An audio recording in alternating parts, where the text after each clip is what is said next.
Hi, welcome to the Animal Reader. The Animal Reader is an animal news organization based in the Netherlands, and we focus on animal news about animals all around the world. And we're going to talk to Annelies Keuleers. She's from Sulala Animal Rescue. That's the only animal rescue shelter in Gaza. And the owner, Saeed Al Err, he is based in Gaza, and Annelies is doing the social media in Belgium. Welcome, Annelies. Just for our understanding, could you say something before the 7th of October? What has Saeed accomplished in Gaza for animals there? So Saeed founded the only animal protection organization in Gaza. He founded it, I believe, in the early 2000s with a couple of friends because you need like multiple people to register a charity. And he used to he used to walk around in streets, take care, like do feed stray animals, take care of wounded and sick animals, put them with volunteers, put them in his own house. Since 2019, he was able to establish a shelter for the dogs to stay. He got a piece of land from one of the municipalities in Gaza, and from his from donations from people outside of Gaza and out of his own pocket, he established like a really big shelter the size of a football field, where he was keeping on the 7th of October, he was keeping around 400 dogs.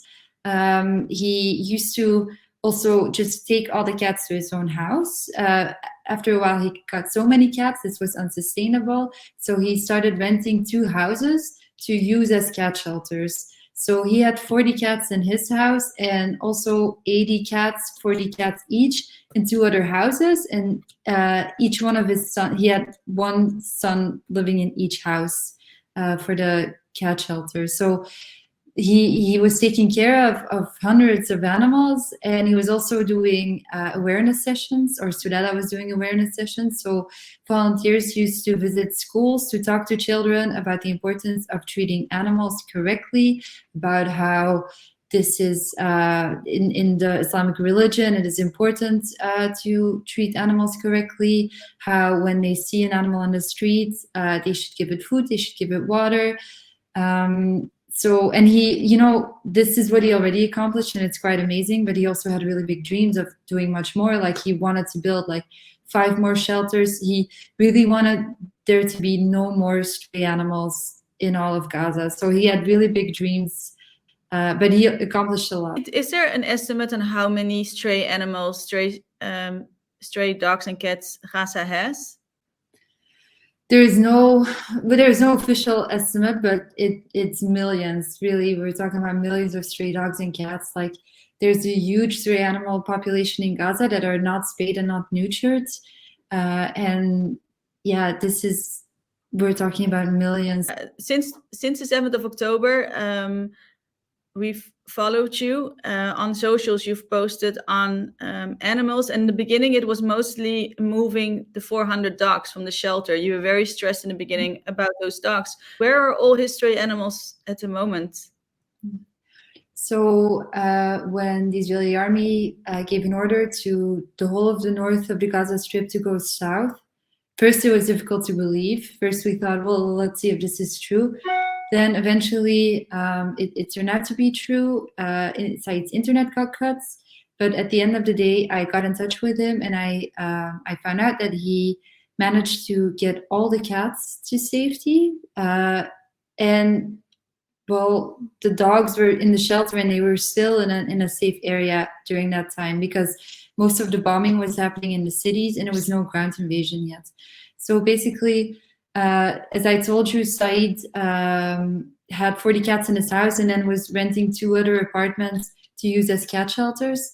One of those cat shelters was south of the evacuation line. So Saeed managed to get all cats and bring them to the shelter in the south, where he's now also staying, with a couple of new rescued cats and also a couple of rescued puppies that he has picked up since. And the dogs are in the shelter was north of Wadi Gaza, but outside of the city. There was no bombing back then. And we had a shelter, one of our employees, he lives close to the shelter, and he was going to feed and check on the dogs every day. But a couple of weeks into the war and into the ground invasion, that employee was also, his name is Saeed. He was also forced to leave his house and to go take his children and wife to go shelter in a school. Eventually, he made his way to the shelter where Saeed is staying, so he is safe. But he had to leave the dogs behind. He left 30 bags of 20-kilogram food near the shelter, and also left the tap open and several barrels of water. He made like little openings in the bag so the dogs wouldn't eat everything at once. But you know, that was weeks ago, and since then we haven't been able to reach the shelter. They also have opened the shelter doors, so the dogs are not trapped. They won't starve. Since then, a couple of dogs have found their way to Saeed on their own, but like the majority of dogs, we don't really know how they are, and Saeed is extremely worried about them. So he would really like to be able to go to the north, and for that he needs a ceasefire or some kind of permit from the army to be able to go there. But he also went to the dog shelter and got the disabled dogs from there. The disabled dogs were in a separate space, and Saeed picked them up because he knew they wouldn't be able to survive on the streets if they would be forced to, you know. So he made a small temporary shelter in an open place of land close to the cat shelter, and they built like a shed there so they can shelter from the rain the dogs. And he has like 20 disabled dogs there now, and disabled dogs in the sense they have like their hind legs are paralyzed, they are missing a leg, or there's also Lucy, her front legs are paralyzed. So these dogs are a bit more vulnerable, and also managed to get them to safety. Yeah, that is also something your organization has advised anybody there with pets or anybody who has to release the animals. That's the best chance you can give them.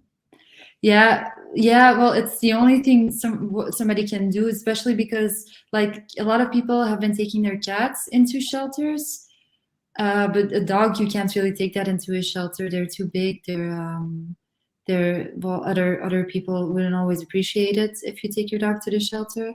So it's the best chance you can give them at a life. Like Saeed has actually already found animals that belong to friends of him, and has taken them in and is taking care of them until the end of the war, until they can be returned to their owner.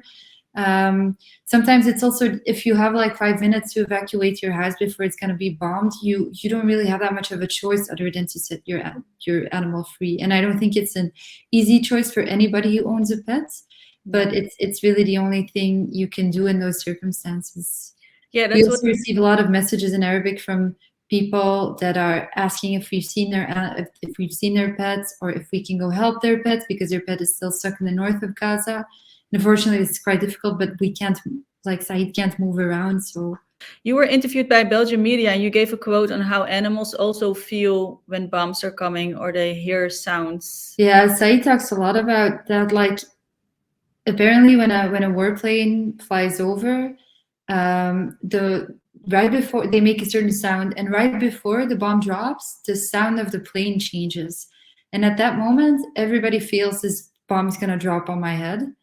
And everybody's terrified, and animals are just as terrified as humans. So you can see in animals that they start crying, they start hiding. They are also used to the sound of these warplanes and the sound of bombs dropping, and they feel exactly the same fear as humans. Can I say something about how animals experience something like this?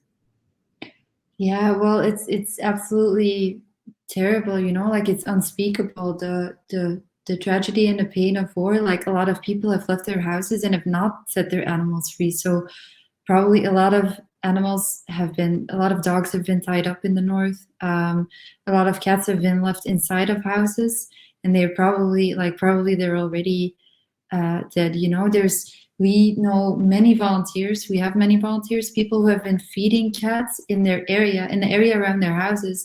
Those people are not there anymore, and most of the houses in the north of Gaza are bombed. So those cats, like, you can only imagine how lost they feel. And these dogs, like, it's like really unthinkable, like the effect of war on these innocent animals. And the first thing Saeed told me when the news broke that there was a war at the morning of the 7th of October, the first thing he told me, I need to get extra food for the animals. So he bought like a huge amount of food because it's lasting really long. He managed to buy a really big amount of food and secured it. And yeah, basically it's running out now because nothing new is coming in. Saeed has been distributing food to people who have cats and dogs because it's not available in pet shops anymore. But since a week also, Saeed has started telling people that he can't give them food anymore because the food for our own animals is running out. Yeah. So yeah, it's really it's a really upsetting issue, and we're asking people to just contact people in charge, people with power. You posted a video recently on Saeed. He rescued a donkey, and he showed that he was having bad wounds on his body, but he was very happy to help this donkey. How is the donkey doing? And could you tell something more about donkeys and horses in Gaza? So first of all, the donkey is already doing much better. His wounds have been cleaned. The wounds were very dirty, so they had to clean it for it really was a lot of work to clean the wounds. We gave him food, we gave him water, and he already looks better somehow. We're of course also treating him for his mange. So this donkey, we've helped him, and Saeed told me I was so happy. For a moment, I felt like there was no war and I was in a different country, and I was so happy. But then, unfortunately, like later, he said like I got sad again because I remembered all the other animals in the war and all the humans and animals suffering. In general, like donkeys and horses have been a major source of worry and pain for Saeed because he says every time I step outside my door, I see a disaster. Like these horses and donkeys, because there's no fuel entering the Gaza Strip. These donkeys and horses are taxis. They have to carry around water because there's also the water supply is also limited. Also because of the fuel, because the desalination plant in Gaza is not working anymore. They have to carry around humans, and they have to carry around very big barrels of water, and they also don't have food because animal food hasn't entered the Gaza Strip.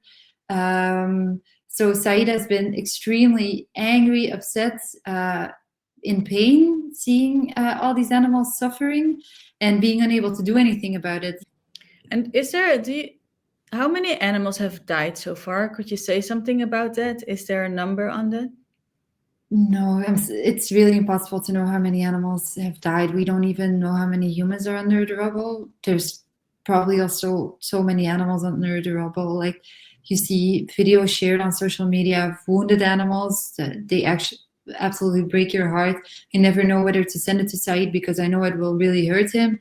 And he won't be able to do most of the time because he can't move around. He can't do that much about it.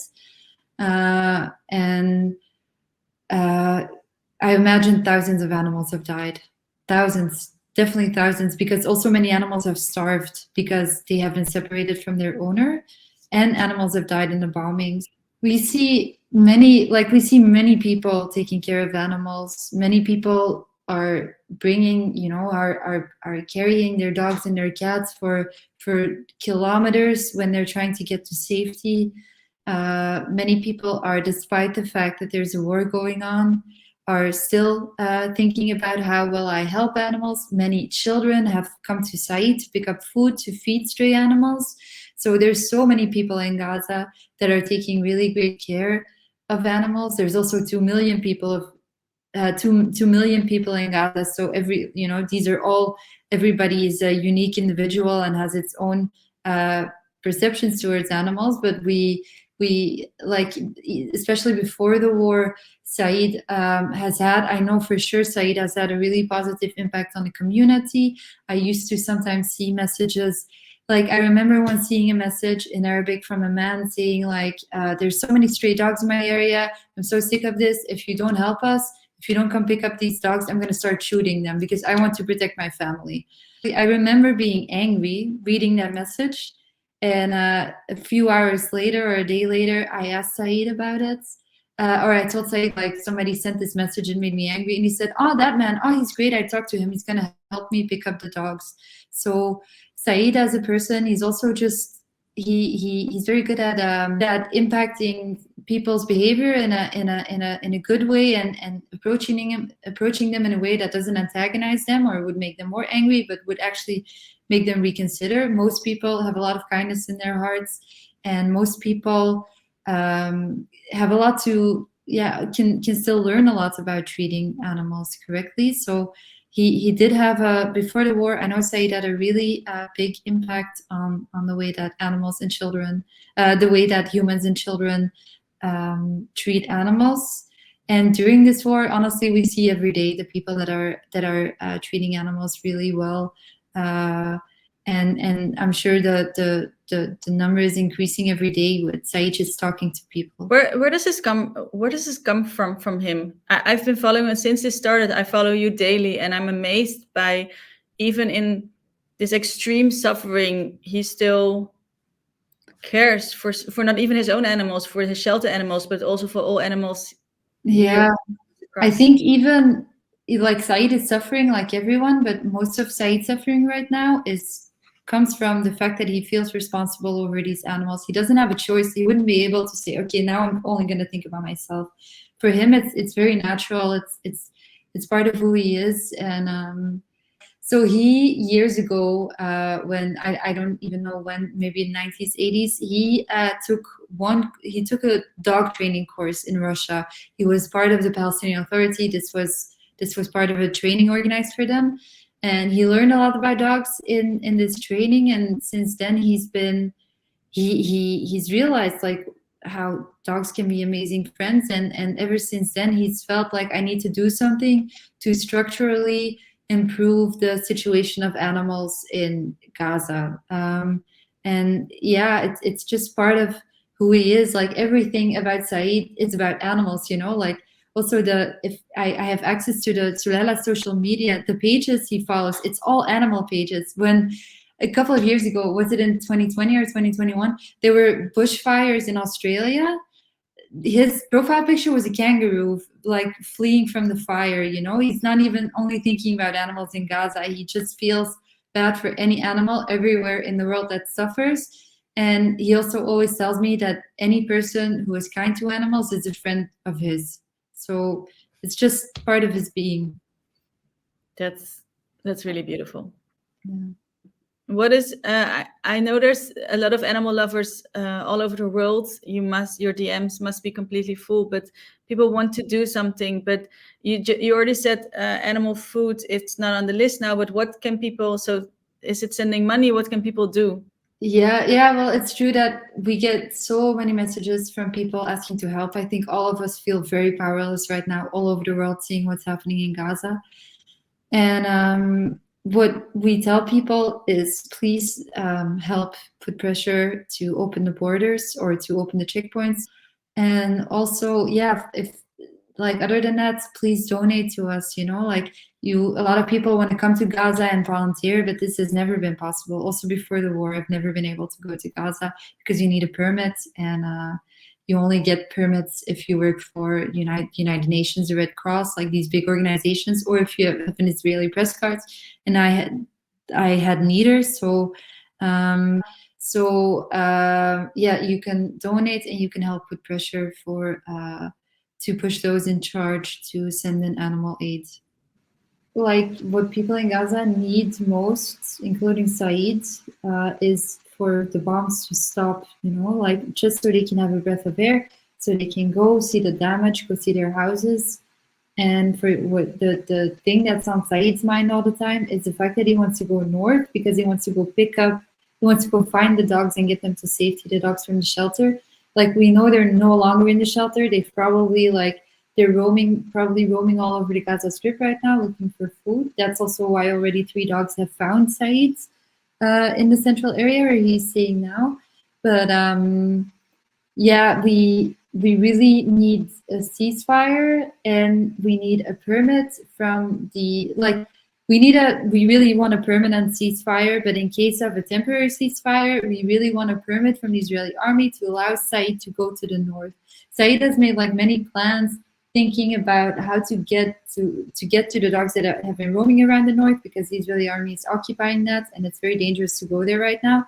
He was thinking, I can go to the border, I can yell with a microphone. I can get a microphone and yell, so the dogs would find me. It hasn't really worked yet.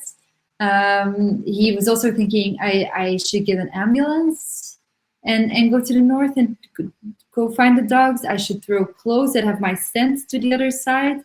But all that was really not possible. And those are all things that Saeed was thinking about during the temporary ceasefire that lasted how long? 5 days a week. Yeah.